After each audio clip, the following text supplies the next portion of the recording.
சில வேதனை நீ சகித்து கொண்டிருக்கிற.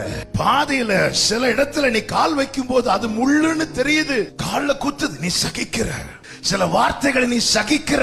எல்லாரும் தூங்குனதுக்கு அப்புறம் நீயும் தூங்குறது மாதிரி ஆக்ட் பண்ணி நீ நினைச்சு உள்ளம் விரும்பி கொண்டு இருக்கிறது. நம்ம சகிக்கிறது நம்ம சொன்னாதான் மற்றவங்களுக்கு தெரியும். ஆனால் ஆண்டவர் சொல்லுகிறார், என் ஜனத்தின் உபத்திரவத்தை நான் பார்க்கவே பார்த்து, நான் கேட்கவே கேட்டு.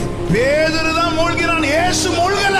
நீ எந்த வீட்டுல இருந்து பதறி கொண்டிருக்கிறாயோ அதே வீட்டுல தான் அவர் சும்மா இருக்கிறார். நீ எந்த அறையில இருந்து தத்தளித்து கொண்டிருக்கிறியோ, எந்த பெட்ல இருந்து கதறிட்டு இருக்கிறியோ அதே பெட்ல உட்கார்ந்து இருக்கிறார். கப்பலின் பின்னணி நித்திரை செய்திடும் ஓடுண்டு கவலையே எக்காலத்தும் நம்பிடுவோ திக்கற்ற